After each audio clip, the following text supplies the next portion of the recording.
Good evening, everybody. As Deborah said, my name is Ben Hammersley. I'm the chair for this evening. I'm just going to quickly introduce you to everybody. Going from my left, your right, we have Paul Staines, who is goes under the pseudonym of Guido Fawkes. He's the scourge of Westminster, one of the finest bloggers of the country, and if not the most notorious. We have Ian Douglas, who's head of digital production from the Telegraph. Matt Wells, the godfather of sound, head of audio programming and ex-editor of the Media Guardian as well, That's right. at The Guardian. And Peter Cohen, who is a blogger for Press Gazette and runs fullrun.com, which is a subscription-based website for IT marketing people as well. So he has lots of different inputs into media and how you pay for it and so on. My first question, really, which I'll start with Matt, I think, is if you read all of the reports over the past few years, specifically coming from America, they all say the same thing. Print is dying. Newspaper industry is utterly ruined. And yet nobody knows how to make any money from online. Aren't we doomed? Are we doomed? No, we're not doomed, patently. I think that you're right in that all the research, not just in America but here, shows that the current business model for offline journalism is, well, it's screwed, frankly, and I think that everyone realises this now. Some people took a considerable time to accept that. Some people hoped it wasn't true, some people feared it wasn't true, some people just ignored it and hoped it would go away. But I think that everyone now realises that the future for text-only offline journalism, well, there is no future for it. But I don't think that is to say that there is no future for text journalism at all, or there's no future for serious journalism. And I think the question that, as you rightly point out, the question that we're all asking ourselves is what sort of journalism will work in the future? And when we say the future, we kind of mean now, really. I mean, the future is here, and it's not something that's about to kind of happen or might happen in 5 or 10 years' time. We all talk about the future of journalism. We're talking about the present of journalism, really, now. And we're all kind of struggling, some of us struggling more than others, to work out, it's very difficult because there's two things happening at the same time.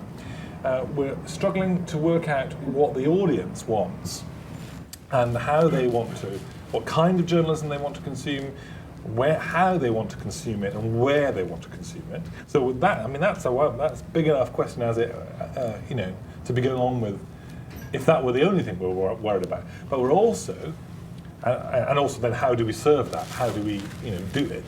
But then also at the same time, we've got the old business model collapsing, and we're worried about how do we make all that new stuff pay as well? How can we satisfy the demand? What is the demand? Question that not everyone's answered yet, and then how do we make that? How do we pay for that too? It's a hugely complicated and complex set of problems and questions that everyone is struggling with. But it is by no means the case that journalism is dead. Journalism is thriving in many, many different forms, and people's appetite for news, appetite for comment, and appetite for knowing about what's going on around them is, I think, is stronger than ever. All right, so we know that journalism isn't dead, but Ian, you work for the Telegraph. The Telegraph is losing how much money every year? I wouldn't know. £10 million. £10 million a year. So the Telegraph is losing £10 million a year. Yeah. All of those £10 million are going to start adding up, and eventually there isn't going to be a Telegraph anymore. So journalism might be good, but you're screwed. Well, journalism, as Matt says, absolutely right, is thriving. People want to read what journalists write, people want to be journalists, and people want to be involved in current affairs. And we've all seen the big graph that you see at every seminar on why online's the future and why print is dead and all that sort of thing. We have circulation and print advertising up here and online going up, and they're going to meet, and there's a dotted line where print falls off and dies, and that's the end of print, and we're all going to read everything online, which I think is a terrible simplification of what is going to be a very complicated and rich future. But at the moment, you are actively losing money, no matter where the audiences are at the moment. So why are you losing so much money at the moment? Things are changing a lot at the moment, and the audience doesn't really have one way of getting at the stuff we produce, and we don't have all of the ways that we'd like to develop of making money out of all of those people that come to read what we make. So we've got some way to go on actually making money out of people, but the basic product and the popularity of that product is there and is very solid. Peter, you're a noted blogger on the subject of the economics of journalism. Where do you see that we've got these two large newspapers at the moment. The Guardian is also losing a lot of money, to be entirely fair. As much as the Telegraph, it doesn't matter because they're run by a charity rather than owned by people who like their money back, please. Where are they going wrong? I mean, how can you possibly, even if the circulation is going down, how can you possibly lose all this money? Where's it going? Well, clearly, it's very easy to lose money owning newspapers, and the experience in North America and the experience in the UK, although perhaps not so much in Europe, demonstrates that. But I think that the operative word in your original question was doomed. I think there is a strong case to be made for saying that certain organisations that are currently producing journalism are in fact doomed. I think if you look at the national newspaper market in print, it is oversupplied. It has been oversupplied for a good number of years. Now, we can have arguments about who's the weakest and who's going to fall off and separate from the pack at the back of that. Daily Express. Well, arguably that's already separated from the pack. There may be more. If we look at the regional press, I think pretty clearly you've got to go from a group of 4 or 5 large groups down to perhaps 2 groups of regional newspapers, particularly with the impending entry perhaps of the Guardian and the Telegraph into local news coverage. I mean, this may happen. It is being talked about. Looking further ahead, if we all get super fast broadband access, fibre to the home, 5 to 10 years hence, we've then got a car crash between television news, or what is currently known as television news, and the printed word form of journalism. And that very clearly is a conflict that's looming slightly beyond the horizon. So there's a tremendous amount of consolidation to happen here. I think actually what is absolutely positive about the Guardian situation and the Telegraph situation is that both of these organisations in their own way are actually privately held and privately run at the moment. And I think this is very much the place to be. Because if you don't have to answer to shareholders on the public market, that's a slightly more relaxed position to be in than, for example, Trinity Mirror, which one has to worry about the future of that company a little bit, I think. Paul, you're in the bar earlier. You were saying that you're in the happy position of being the only profitable operation on the authority of the only person on the panel to be from a profit-making organisation. So why are you the I don't person? think the Brexit makes money, does it? Because you have to be sold at a loss or something, didn't you? Good question. I'll refer it upwards. But I think News International makes money. Why are you making money compared because to the cost of entry and the cost of production are so low. I mean, the actual physical cost of sending pixels out to everybody on the internet is, for me, about £1,000 a year. I mean, you can't compete with that. In fact, Google supplies me with all the stuff I need for free. The cost of entry for anyone coming to this market now is near enough zero. And you see people come from nowhere. And you think that the Telegraph and the Guardian have established brands which will attract people in and give them authority.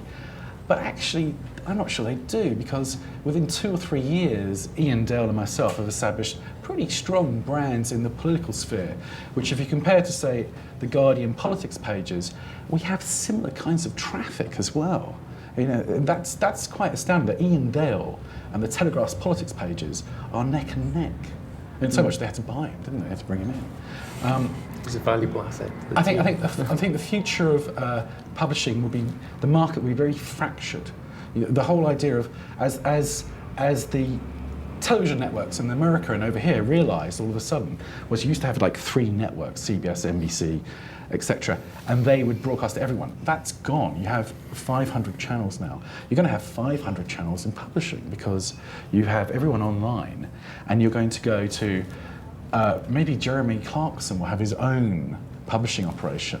Now he will kill your motoring pages because people want to go to him. He's a celebrity, and that will be very strong. So the future of the market is very fractured, and I don't know how you're going to work it out with your supposedly strong brands, Telegraph, Guardian, So etc. this is a very, I believe it's probably a very well-known business model within this club, the idea of there being, specialist bloggers who make a living happily for themselves but wouldn't make enough of a living to pay for, the large newsroom and the established stuff that you have. So here's a question for you about the accounting of the Guardian's operation, not the Telegraph's operation. Would the website make any money at all if it had to pay for the news that it publishes? Not at the moment, no. And would it ever be able to do so? Well, it does pay for some of the news that it publishes, to be fair, but the vast majority of its content comes from free from downstairs. It's more complicated than that. But yes, it's certainly how true. is it more complicated than that? Well, because for a start, from November the 1st, everybody's going to be working for everyone at the Guardian, and in the similar way that the Telegraph has already done. It's certainly true that the newspaper, and I'm sure it's the case for the Telegraph as well, the journalism of the newspaper funds the journalism of the website, and that will continue. Yeah. And I don't see any change in that in the next 5 to 10 years. Well, the change will be that more of it will move online, and more of it will be accessed online.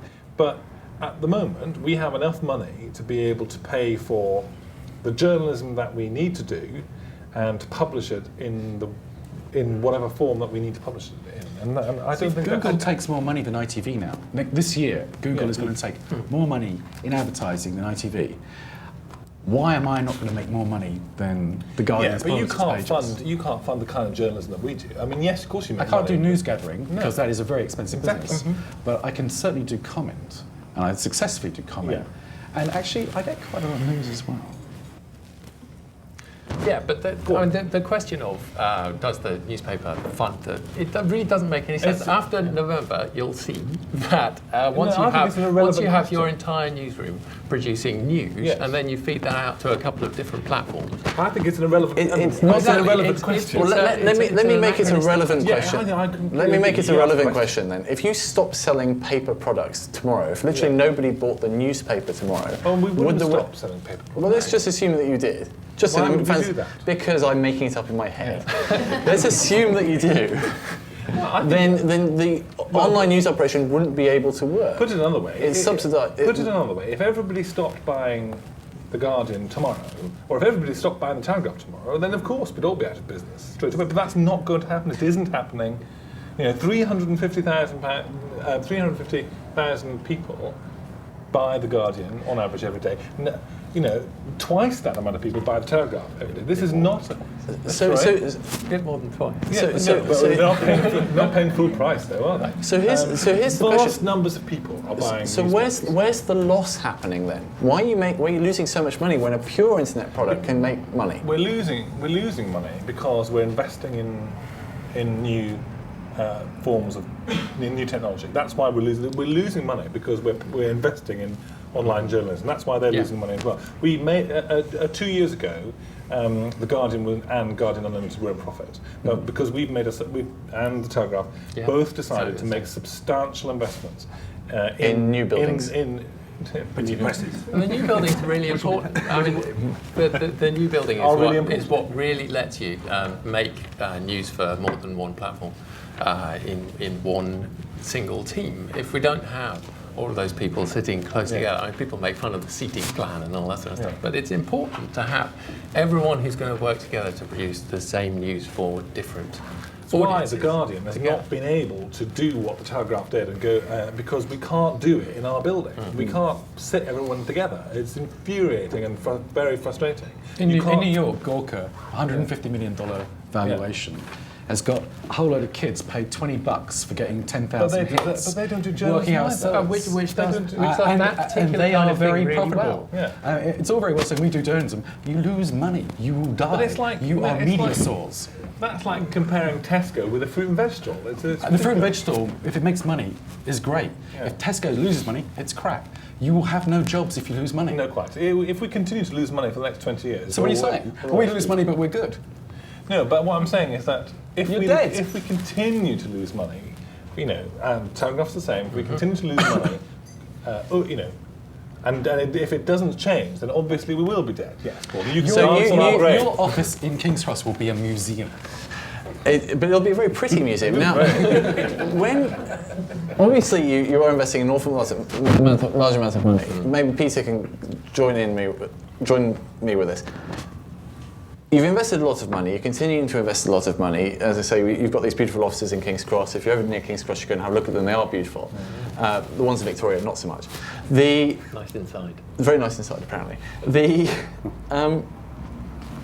You won't have been able to spend that much money without going to the Scott Trust and giving them some figures that say we'll be profitable in. What are you going to be profitable Well, that's in? above my pay grade. But no, it seriously is. I'm not that senior. But it's certainly the case that the Scott Trust does not have an infinite amount of money, and the Scott Trust's raison d'etre, their mission statement is to secure the future of the Guardian in perpetuity. So, we don't just have, we're in the extremely fortunate position of being run by a trust who will do everything else in its power, whether it's, selling its grandmother or half a share in Auto Trader, whichever one makes us more money, to secure the future of the Guardian. So we are in a very good position, in that we don't have to, unlike, as you say, shareholder, it was you that said it, wasn't it?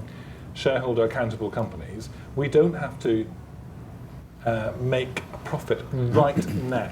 We have got time and space to get our ducks in a row and work out whether we can deliver the journalism that people want to consume in the way that they want to consume it, and ultimately, eventually, make some money out of it. So the last point is the bit you're missing out on, isn't it? Because you do deliver journalism, but you don't deliver it at the price that people want. Whereas the shareholder companies, Daily Mail, Associated, and News International, make profits.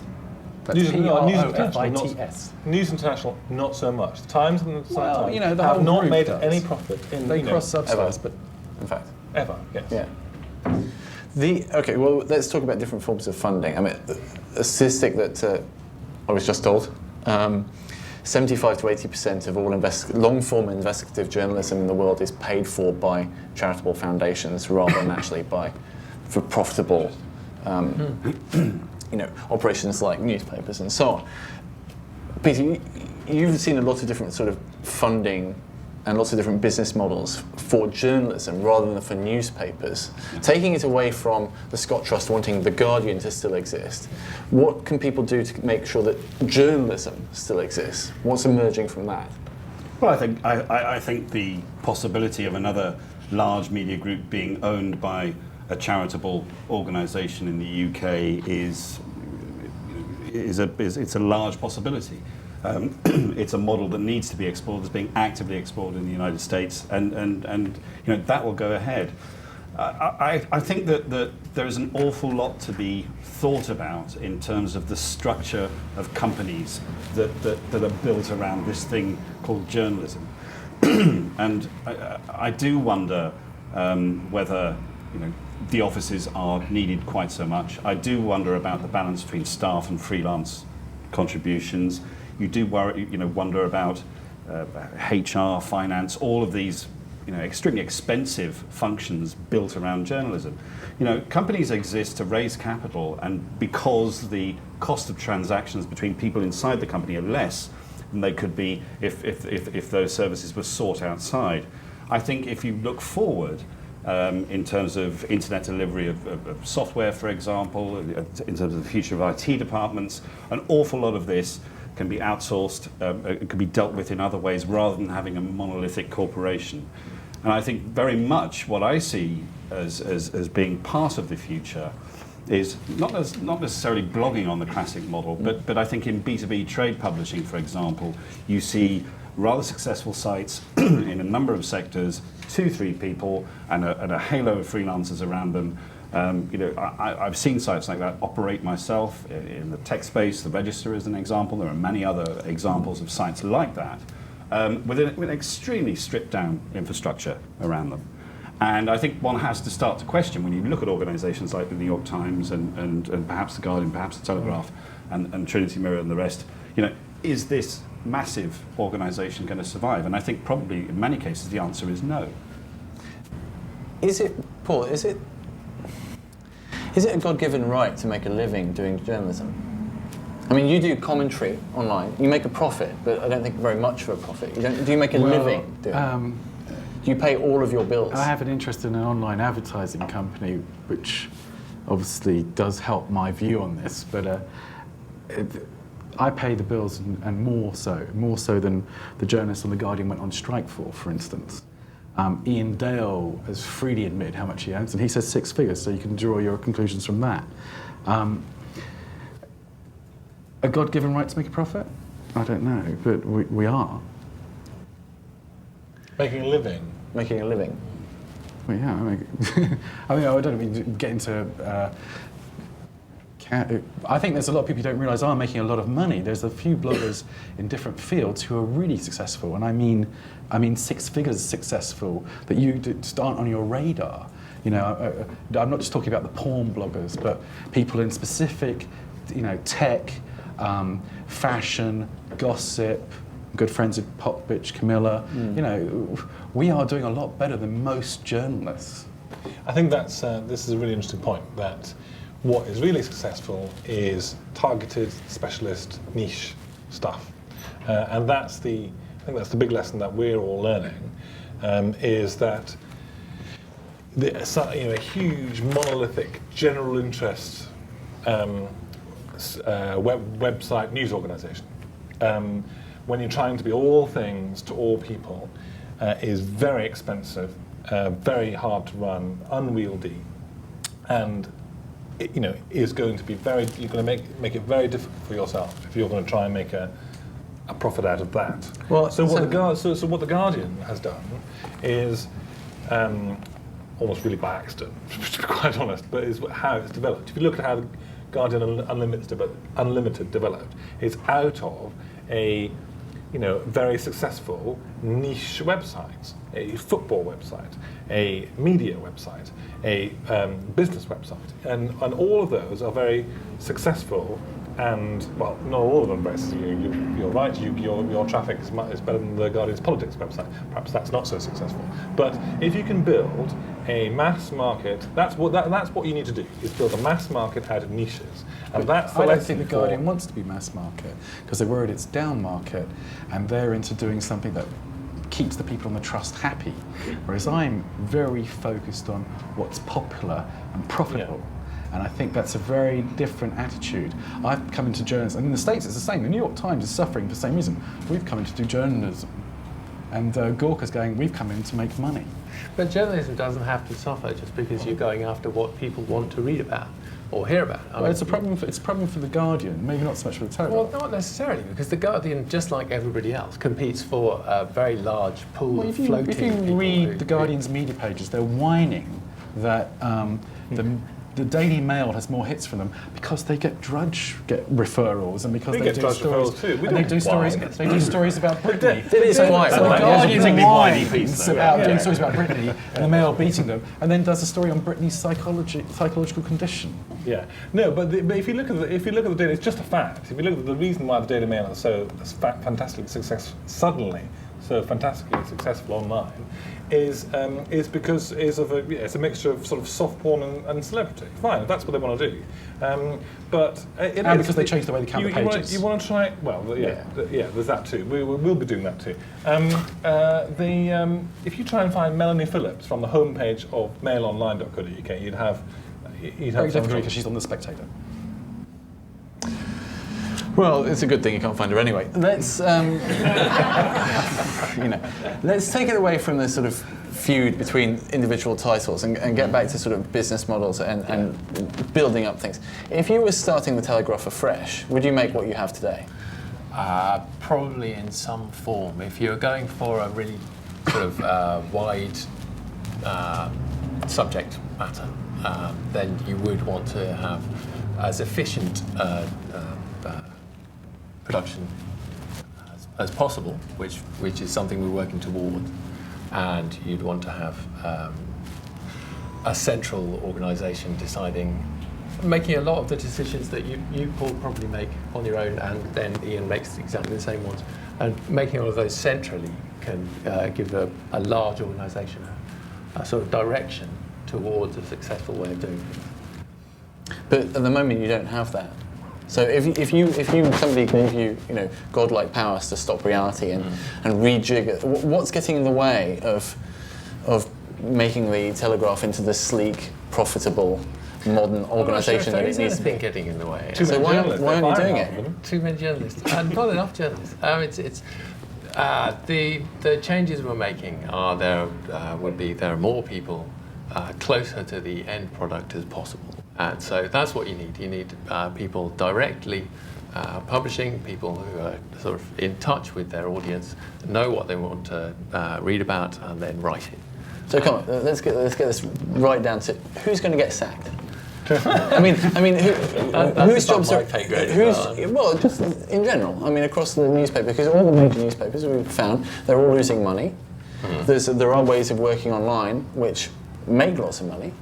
Yeah. There's a gap between the two. Obviously, your owners are going to get sacked. I mean, well, how are you going to rejigger them? Well, it could well be that a lot of people, and it's already the case that a lot of people are doing a different job to the job they were doing a few years ago. I think it's quite clear that the days of expecting journalists expecting just to deliver their story in one medium are over. Yeah. So if you think that you can just write, one 1,200 word story every 2 or 3 weeks, you're finished. But if you're able to deliver your fantastic investigation that you've spent, 6 weeks on, if you can deliver that, if you can deliver the 800 word splash, the 1,200 word backgrounder, the pen portraits of all the cast involved for the website, if you can do your blog and then come on to our podcast and talk about it, then you're a winner, and all of that is entirely possible, and it's entirely possible for journalists to do. Journalists who moan about having too much work, they're the kinds of people who are finished, I'm afraid. But the journalists who are enthusiastic about finding new ways and of delivering their story, of telling their story to lots and lots of different people in several different media, they're the ones who are going to be successful. And those are the sorts of people who will be successful in organisations like The Guardian and The Telegraph. It takes you 400 people to deliver that on Farringdon Road, doesn't it? Yeah, it does, because we deliver a hell of a lot of stories. How many of those are subs, though? Yeah, I haven't come here with a head count, I'm afraid. I mean, that's David Montgomery's solution, isn't it? Put the journalist directly in front of the audience and cut out production, cut out subs.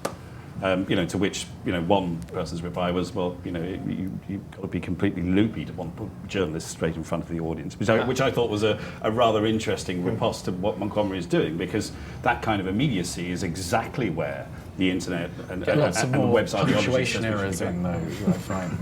I tell that from experience. Well, that's a terrible shame.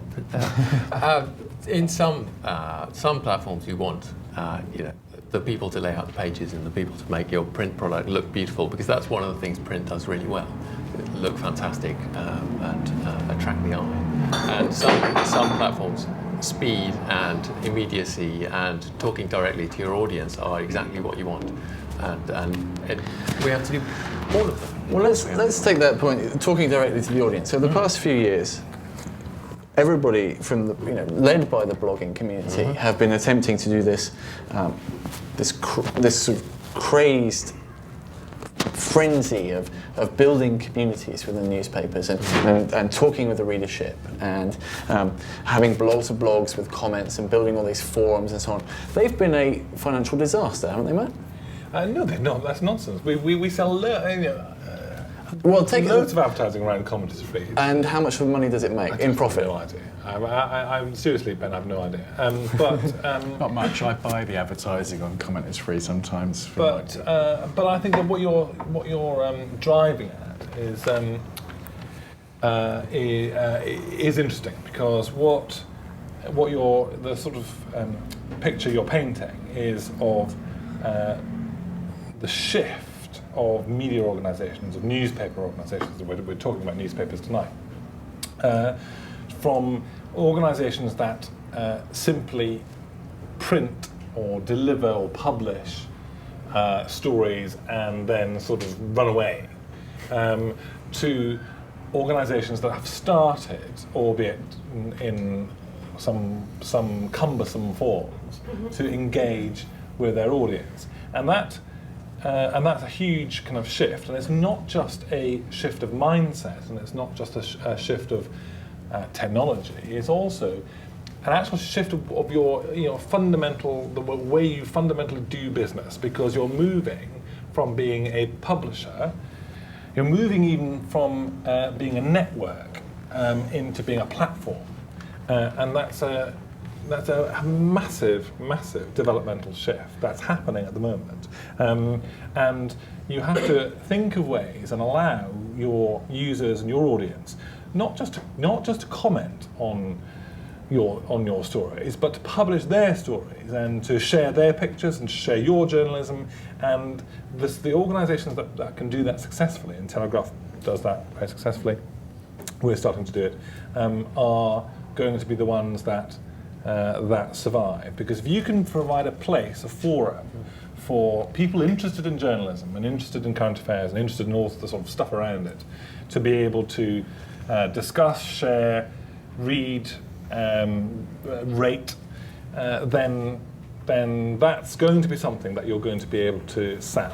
Well, Peter, don't you think there's a risk here of the large organisations like The Guardian and Telegraph moving from being serious outlets for and serious investors in strong investigative journalism to being vanity publishers of opinion? I think that's always a risk, isn't it? I think the risk that newspapers, when they transfer online, become vehicles for link bait, as some would argue is the case with the Mail Online, is a huge risk. I mean, actually, coincidentally, I would say there's a very interesting balance of terror going on at the Mail Online at the moment, which is, if you continue to link bait your way up the charts, as it were, in terms of traffic, what does that do, or what does that say about the Mail Online in terms of its relationship with the core readers of the Daily Mail and the Mail on Sunday? Because I think that the tone and the tempo of that kind of coverage in the Mail Online is very different, feels very different online from the way in which it does in print, when it's surrounded by all of this moralistic stuff from Melanie Phillips and the rest. Strikes me that Paul Decker hasn't logged on to Mail Online yet, and when he does, he may not be too pleased. I don't know. I think the Mail's in rapid growth mode at the moment, and what they want to do is grow and grow and grow and grow. And that may change. They're probably planning to introduce all of that, moralising Moral fibre later on, once they've got a big audience to preach at. it's a Trojan horse to bring Daily Mail morals to the internet. I think it's exactly that. Yeah. But fundamentally, I mean, all of this comes back to what Nick Carr, the author, calls the great unbundling, which is, you come in from Google and you find your story on Amy Winehouse, and she's wandering around in the East End in her underwear and looking distressed, and, it's a distressing story, and then off you go to tmz.com or wherever you go. And you don't read the other stuff that sits around that. And, I think that's potentially an enormous problem for The Guardian, for The Telegraph, it's pointless. and for The Times, because you've got to compete with that. Yeah. And advertising agencies who are buying space on Mail Online and Guardian and The Telegraph, they don't care about the quality of the content that is driving that traffic. But they do care about the quality of the audience. Yeah, they do. Yeah, but link bait is always going to increase the audience faster than you can with investigative journalism. Yeah, there's a big spike in your traffic, but a very small growth in the quality. Paul is Speaking as someone who deals with advertising agencies on a regular basis, so thinks about these things a lot more, actually they are getting wary of, for instance, if you wanted to talk about link bait, then talk about Facebook and MySpace, where the cost of advertising on them is pennies per thousand, and even The Guardian manages to get like £10, £12 a thousand. So actually, just because they've got masses of traffic, it doesn't mean they're going to make masses of money. It is partly the quality of your audience. And what you're seeing in the States is people saying, right, okay, so Huffington Post, I've got Democrat, affluent, Starbucks type readers, they're worth whatever, how many dollars per thousand. However, the Facebook crowd is worth cents per thousand. So, you know, don't just, the Mail might not make all that money because they've got lots of traffic. But I think there's an important point there, which is user-generated sites like Facebook scare agencies because of the possibility of appearing next to inappropriate content. You know, there isn't that problem for agencies when they try to distinguish between the Mail Online and the Guardian and the Telegraph. So, you know, to that extent, I accept your argument. But the advertising agencies are going to change because UGC is they're different. going to try and, where am I going to find 18 to 25-year-olds? They're going to be somewhere probably not at the Mail, and they're going to have to go somewhere that's a bit more dangerous. There's a whole kind of discussion going on in the advertising industry about how we're going to deal with people answering back. Sure. Is there anything, with that in mind, is there anything you wouldn't do for ratings? I didn't tell you where Prince Harry was, did I? But I knew. No, we didn't. You didn't know? No, I did know, yes. You knew, presumably. So, you know, you have a line. You have a Not line. now, but later. Yeah. No, I mean, But there's a line that you'll draw that journalists on stage, they just go straight to coke, doesn't it? Well, let's go with the Telegraph. You know, you're accusing the. I'm not accusing anyone. Well, we're suggesting that the Mail is going with the. The ladies to get people to read money. Get people in the door. And the Mail's always been big on showbiz and celebrity and all that sort of stuff. So they're exploiting that bit of their audience that they've already had, try and build things online, and then they'll do other stuff later. With Guardian and the Telegraph, we're also, you have to listen to what people want to read, and you have to give them that to some extent. What you don't do is go completely outside the audience that you're looking for, that your advertisers expect. You want to get everyone you can from the sort of section of society that you think you can sell to, and hence Furry Animal Friday. Furry Animal Friday. Galleries of pandas, they're great. Cute kittens will get you the ratings. Yeah. Just not too many of them. But no, you can't do too many. So just the one a week. We've got galleries of furry animals. We've got salacious gossip. We've got stories about Amy Winehouse. We've got communities. We've got all this sort of stuff. All of these things in order to try and get people to come along to read the real journalism. Well, community is a bit different there. Community is about really long-term engagement with a small core of people, probably. Whereas all of that stuff, the Amy Winehouse and the pandas and everything, is about getting people in, and in the hope that they'll become of that small but growing core. So there's it's not about traction, it's about keeping people there. A small core of people. Yeah. It's a lot of investment for a small core. Small core of a very large audience is still enough to keep going. Well, you've got all this investment in stuff other than serious journalism. What hope is there for the serious journalists in the audience and downstairs and so on who want to do war reporting or long-term investigation stuff, who don't want to get into stories about Amy Winehouse and her panda in the East End? Yeah, I think it's that'd be really good. I think it's undoubtedly the case that that it's going to become more difficult for commercial news organisations to do long-form serious journalism. And there's no doubt about it. You said, we're looking to charities. And in many ways, The Guardian is a charity, the BBC is publicly funded, Telegraph is a private company. But there's no doubt that the outlets for that sort of journalism are going to diminish. And so it's going to be a real issue, I think, for for journalists, and it's going to be a real issue about the kind of plurality of voice in the next 10 to 15 years, about how many people are doing that sort of journalism. Is it down to, just in Britain, just basically the BBC doing most of it, and a bit of stuff coming out of The Guardian and Telegraph and Channel 4, and I think that... The Economist. And The Economist, yeah. And I think that, well, even most of that's commentary, frankly. And very nicely written commentary. But I think it's a serious public policy.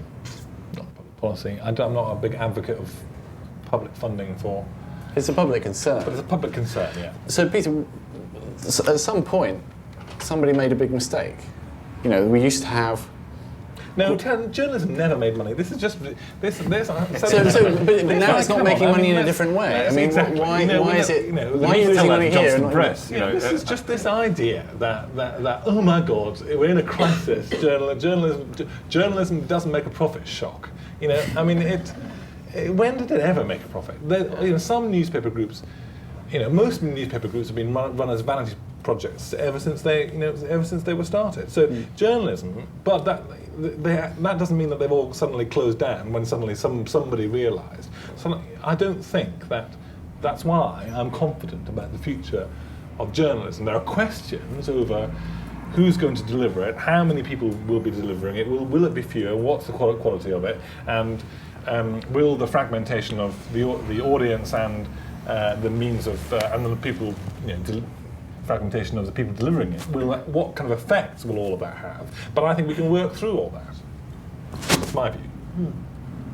So Paul, for example, would you consider starting doing actual journalism rather than just taking the piss? He does do actual journalism. I think I've had quite a few front pages. I do sell them to the front pages.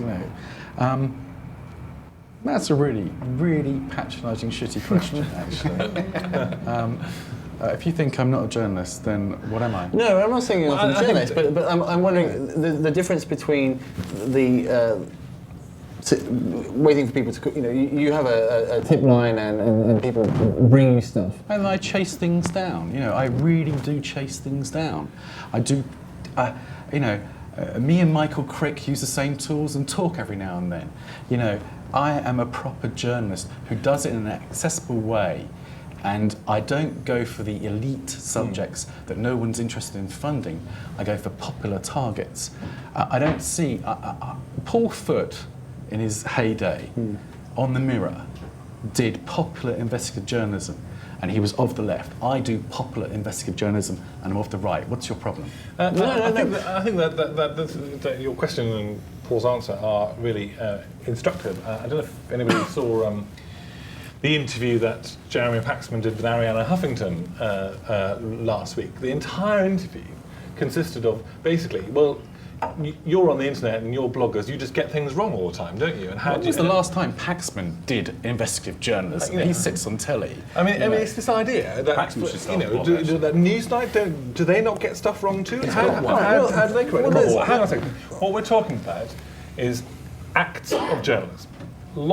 Anyone can do acts of journalism, and this is not an original phrase. Jeff Jarvis, an American blogger and internet guru, talks about this, and you should stop thinking. We all need to stop thinking of us as journalists, some people as citizen journalists, and the rest of them as everyone else. Anyone can commit an act of journalism. The question is, one person, the person who gets the mobile phone coverage of the bomb and train, or the tsunami. It'll be the one act of journalism they commit in their life, but it's the most mind-blowing piece of journalism.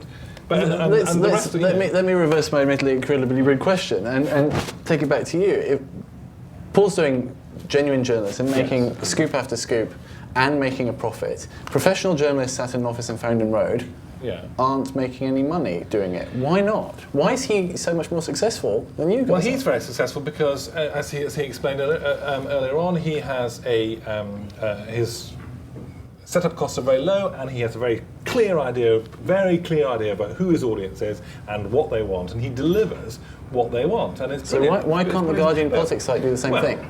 I mean, what's fundamentally wrong with... They're trying to do everything, I think, is their problem. Yeah, I don't know about the Guardian. We have to be the supermarket, whereas I'm that aisle. Yeah, I can't talk for the Guardian politics side, but I can talk for what I do at the Guardian. And we deliver a series of specialist podcasts direct to the audience every week, and we do it in a way that engages directly with them, and that's why they're really successful. And if you have a clear idea about who your audience is and what they want and what stuff interests them and how to express stories and journalism and whatever it is that you do in a way that engages them, then that can be really successful. And that's why Paul's successful. That's why bits of what The Guardian and what The Telegraph do are really successful, and bits of what we do are not very successful because perhaps those bits haven't quite got that yet. Well, let's take it back to the question I had about, if you were redesigning The Telegraph from the start.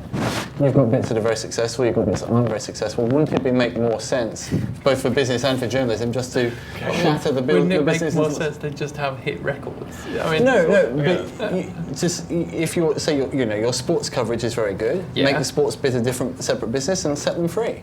And if the politics site isn't making any money, kill it. But then it wouldn't be The Telegraph anymore. Well, that's precisely my point. Is why be The Telegraph anymore? If you wouldn't start off building The Telegraph, so why continue to be like that? Because it exists. Because, all right, we might not make money last year, but as a sort of ongoing thing, it's a successful. You're not going to make any money out of video at all. The only newspaper that's going to make money out of video is the FT, because they're the only ones who've got something unique, which is interviews with CEOs after the numbers come out. The Telegraph do video in the wrong way. That's the only reason why the Telegraph not going to make money out of video, because they're just paying ITN $1 million a year. ITN are laughing at you. ITN, they're a tiny proportion of the video. No, but you get nothing from them. You just get video clips from ITN. Which I can get from the ITN site and everywhere else. It's a waste of your time. It's a complete waste of your time. Well, okay, so Matt, you're head of newly the head of audio at The Guardian, making a lot of audio programming, 20 or 30 hours a week? Something like that. I don't count, but yeah, it's about that. All, as you said, very, very specialist, very concentrated, very, very, very, very tight niche audiences. Making any money yet? We will be, because from maybe next month or maybe the month after, in a couple of months' time, we're going to start selling advertising into the podcasts, and we in the same way that in video.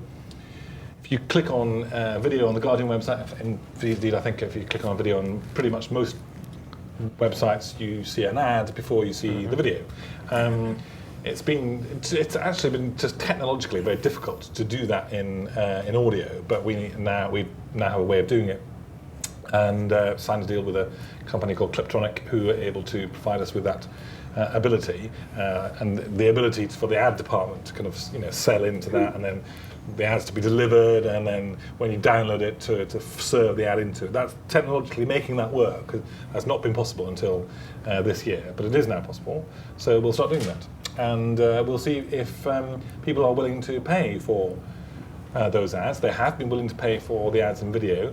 It's very it's an attractive prospect for the advertisers that we've talked to, because we have got advertisers on board already, and because like video, audio is a very engaged medium.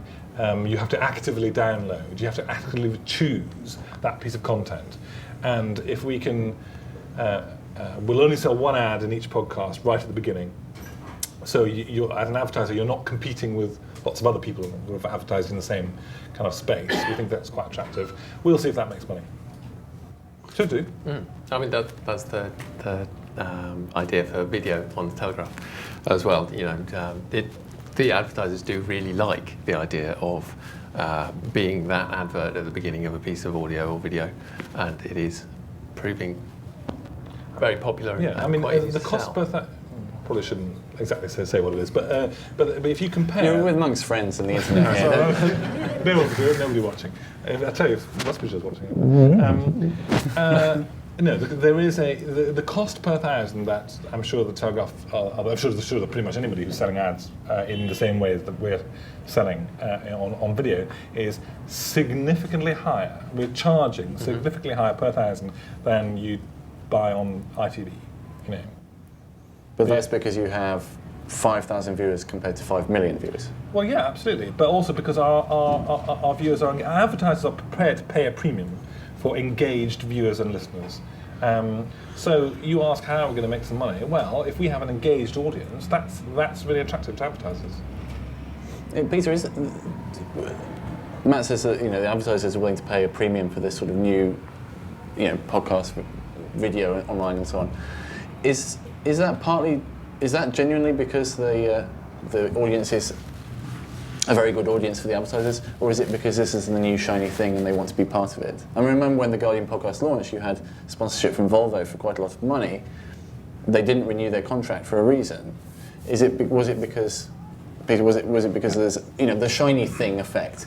Yeah, there is absolutely the shiny thing effect, but I have to say, in the case of video, it's gone on for much longer than I anticipated. And I remember looking 2-3 years ago at some trade sites that were starting to do this and deliver video in the tech space, and thinking, okay, well, the curve is going to be 6 months, 12 months, but actually, I think that there's a lot more revenue in this than perhaps I suspected at the time. I think those CPMs are falling, but I think they're not falling as rapidly as I thought they were. Brand new shiny thing, absolutely, there's no doubt about it. Novelty will win over good sense or bad sense every time in the advertising industry. I think video actually has legs. I think it has a future. And I think if we look, as I said earlier, to this future of fibre to the home, if we get it in the UK, and we will somehow, BT simply needs to invest 18 billion sterling in it, and then we'll get it. The backbone needs a lot of work as well, and there are all those questions about network neutrality to be resolved. But I think video has a big future, and a broad future as well in terms of advertising revenue. Right, before we take it out to the audience, just very quickly around the panel, we've gone from, over the past 5 years or so, we've gone from shovelware, from basically taking the print operation and throwing it online, with bloggers coming up and doing their independent content and so on, through to doing audio. Now we've got video. What's the next big thing in your own individual field? So Paul, what's the next step for the scourge of Westminster? I've been looking at what's going on in the States, and I can't figure out how to make money out of video. Interesting enough, because I don't have a charity or the taxpayer behind me, I'm not going to do video until I figure out how to make money out of it. And there just isn't an audience for that. 18 Dowdy Street, kind of, which I watched very closely, had a cost of £70 per an hour when they had their variable cost on that. I still couldn't figure out how to make money out of it. And given to produce 15 minutes probably takes 8 hours to do quality production. I don't see that's going. I've forgotten the question. Well, what's the next cool thing you're going to do? I'm going to move from being Drudge to being Rush Limbaugh. All right. I think we can make money out of video. I think that once you have the advertisers who are very keen to get into video, and if they're willing to pay enough for us to produce it, and we can get enough people to watch it, then I think videos can be a very big thing. I think also, if you've got economies of scale across the cost base as well. So yeah. if you're churning out a lot of video and have your own dedicated facilities for making that video, and possibly your own dedicated footage as well, rather than paying somebody else. Come on, I can one time, not even all of the news coverage is vast. You're just wasting your money. Yeah. Nobody's watching it. I watch your stats. Very close. That's all right. They just need to. You must know this. They need to start doing their own stuff and stop paying ITN, or at least start doing their own stuff as well as paying ITN. But enough about them. What about you? What are you doing? Well, that's what we're doing. No, I think it's much wider than just video. It is that. It is video. For us, it's audio as well. But it's also, as I said earlier, it's moving from being a network to being a platform, and engaging with your audience in a much, much bigger way than we have even been doing now, and that's the next big thing, and that's what will that's what will separate the men from the boys. Are you going to let them blog then? Or I don't know exactly what I think that's what we need to do. If you're asking me, and I'm sure that's what we'll be doing. How you do that is a question for much more intelligent people than I. Peter, what do you see as the next big thing in online media? How are people going to? How or if are they going to make their money? Well, I think there needs to be a period of consolidation, particularly in the regional press. I think share prices need to drop a little bit lower, and private equity will come out and go shopping, I suspect. I think that's a distinct possibility. There is money available for private equity to buy and rationalise that particular market. I think that's going to happen. Within the nationals, I think we've got to see some people fall off the back of the pack, and underneath that, lots more entrepreneurial endeavour, chiefly amongst journalists and independent journalists and bloggers. I think pushing all the time big media to respond and to innovate and to carry on doing what they're doing. And I suspect at the moment in the UK there's almost not enough of that independent stuff welling up from underneath, because I think these guys have an awfully big market all to themselves. All right, well, let's take it out to the audience. If anybody's got a question, we have a microphone at the back. If you stick your hand up and go from there. Gentlemen here. Question for Guido. A question for Guido. Can you ever see a situation in the nearby future where you would be able to move from more than just a one-man operation, where you would expand your news gathering a bit, so maybe employ another body or two? I have an intern and I have a geek who does some technical stuff, and I would love to have more news gathering. Basically, my news gathering comes from a lot of people sending in emails and giving me tips, people I trust. But if I don't, it's a one-man operation. It's very hard. I mean, even Matt Drudge making $500,000 a month is a three-man operation, and I'm sure the Guardian would love to have those kind of returns. At the front here. Gentleman from Telegraph.co.uk. I'm curious about your organizational structure. I want to know between your boss is Guy Ruddle, right? No, my boss is Edward Roussel. Guy Ruddle runs the TV department. Right, between that boss and the common web editor journalist, how many line managers have you got? Oh, very few.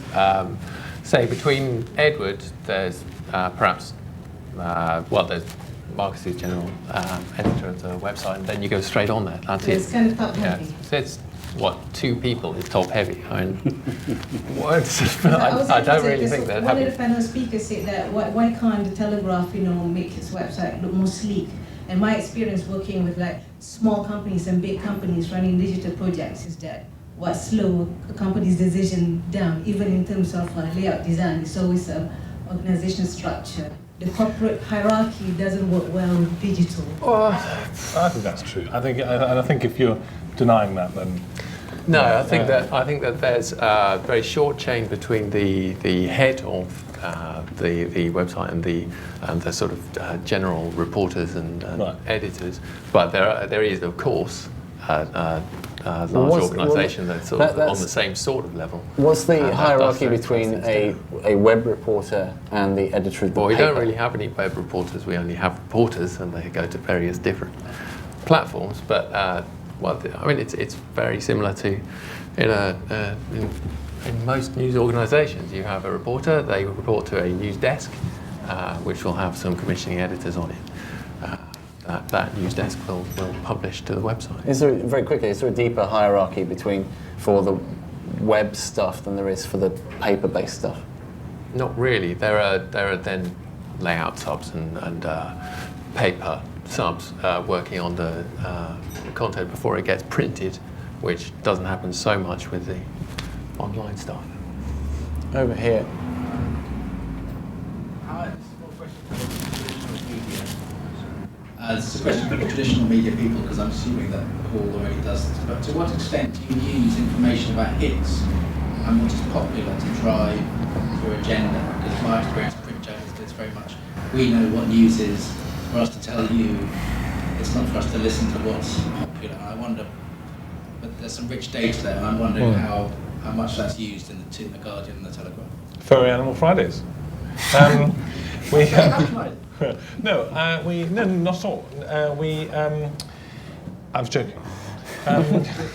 We have very sophisticated technology that tells us exactly how many people are reading each story, when and where they come from, and for someone who comes from a print background, I started in local newspaper journalism. That is quite a scary thing to see that graph of what stories are being read and who's reading them, and the number of stories, and there are some that have got no hits. Nobody read them. That's quite scary.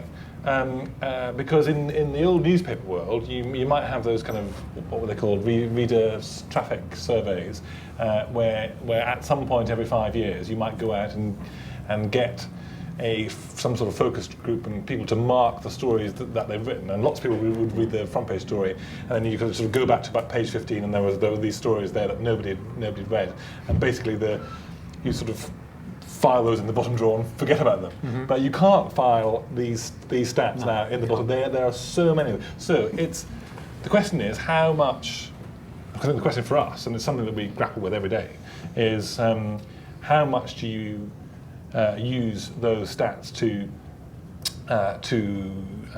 to influence what you do, and does that kind of distort your journalism? And I think you can use those stats really sensibly. We found that there was a story that we did about. It was something, I can't remember the exact story, some minor development in the American election that got page 15 in the paper, 6 paragraphs. It was practically the most read story on the website that day. And you think, well, maybe we missed a trick there, and perhaps we should do a bit more about that story, because people seem to be interested in that particular aspect of the election. So you can use it in really interesting ways, and it allows you to make decisions. And obviously, you do a story about, the very rare occasion that the Guardian does a story about Brittany, and Matt Drudge links to it, and it goes like, wasn't it Matt Drudge? Then you ignore that bit. You ignore that. Yeah, because the famous story, the most read story in the Guardian ever is the story about the necrophiliac ducks. I seem to remember. I don't know about those. And I didn't read that. You don't actually have a necrophiliac duck correspondent. No, not anymore. Sadly. But Paul, you must sort of live and die by your stats. Not only that, I analyse them monthly, and I look at which story has been most popular. I write maybe 100 stories a month, and I go through it, and my analytics tells me what's the most popular. And to be honest, it usually is those most crude ones and the ones which involve some kind of totty. And that's a fact. And by the way, those links come from Guardian servers and Telegraph servers as much as anywhere else. They're only human, but does that make you print more of those? I have to ask, because my geek told me about your tracking system, and every time I give a link now I change it, so your tracking should come up with Guido sent you this. Have you spotted that? Well, we know where our stuff comes from, so yeah, we know if you send stuff to us. Because they had a seminar, and they were told at the Telegraph to try and link to Guido and Dale. Right. And after that, I got loads of emails from journalists saying, "Have you seen this from the Telegraph?" But to get back to the original point, you get all these statistics. The highest ones are the ones with the yeah, no, I'm thinking about that. I mean, do you specifically, when you see that, does it make the next day? Does it make you write, it makes one more totty pick? I think for mine, to be honest, there are certain characters who are definitely hate figures for my readership. I know that if I write a story about Andrew Marr, Nick Robinson, Michael White, my readers love those stories. They hate them. And I deliberately write more about them. Yeah, so that's good, right? So you do more of those sorts of stuff. But if Guido turned his site into some sort of semi-soft political porn site, and got masses of traffic, well, that wouldn't be a good thing because the advertiser would stop.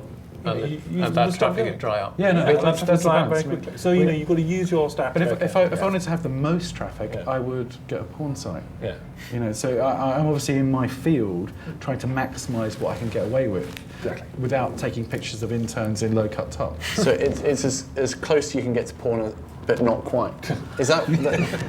I think that's a Daily Mail that's tactic. A characterisation. That's a mischaracterisation of what Paul's just said. It's the internet. Right Thank there. you. At the front. two at the front, and then we'll probably make those the last two questions, if I may.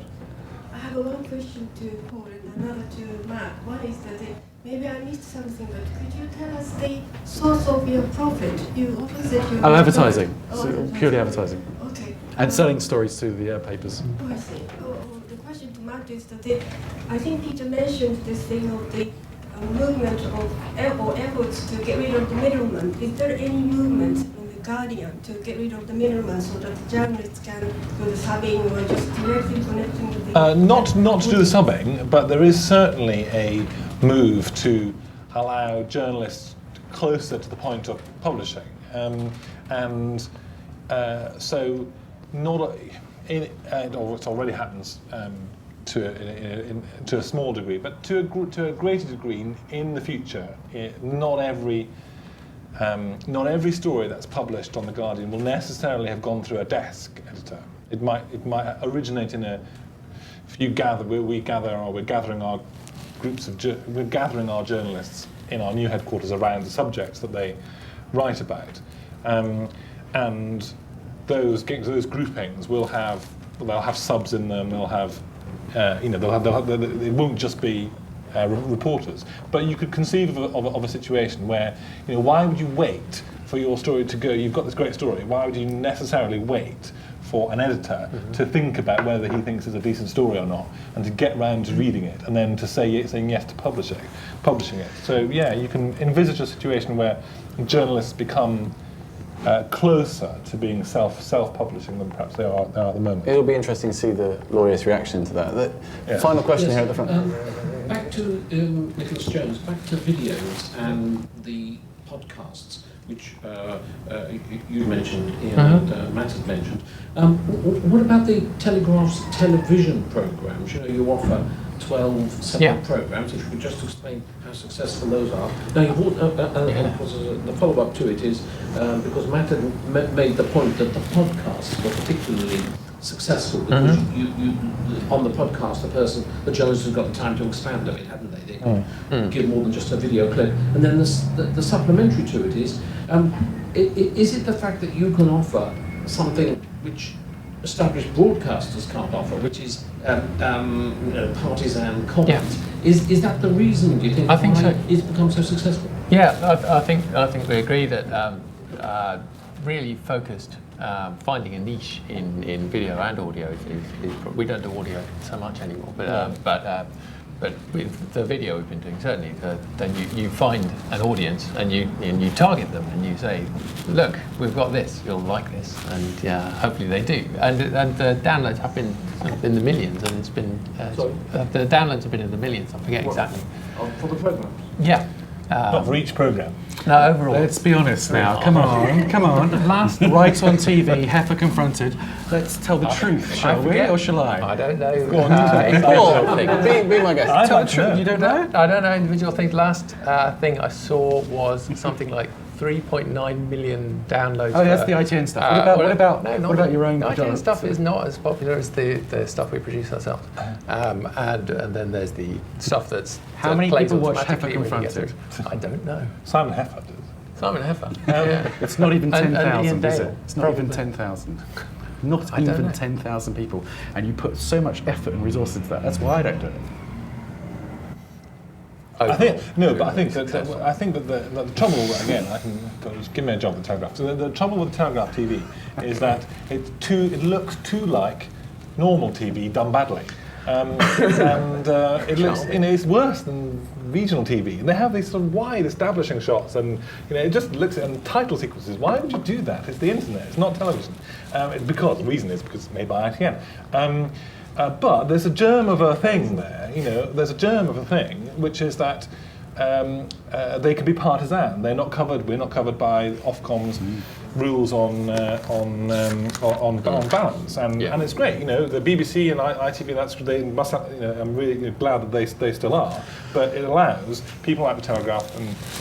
It doesn't seem to work quite so well in left-wing journalism, really. Maybe I should go and be a right-wing journalist. More exciting. You can be confrontational and provocative. And if the Telegraph did a bit more of that, then it would be more. I'm sure they will. You know, they'll get it right eventually. It would be really strange to have the idea of all video journalism must be non-partisan. It's a really strange rule to have. No one would accept that in print journalism, and yet somehow everything on the television must be balanced. So a final vote for new media there over the old media. Video done on the internet is again much more interesting than video done on television. At the moment, I'd say yes, it is. Drama works well on television, but news is too constrained, I think. Well, that seems a good place to stop it. We must stop there because various members of our panel have to run off. So I'd like to thank everybody in the audience. I'd like to thank everybody who's watching on the internet. And I'd like to thank our panelists Paul Staines, Ian Douglas, Matt Wells, Peter Cohen. Thank you very much. Good night.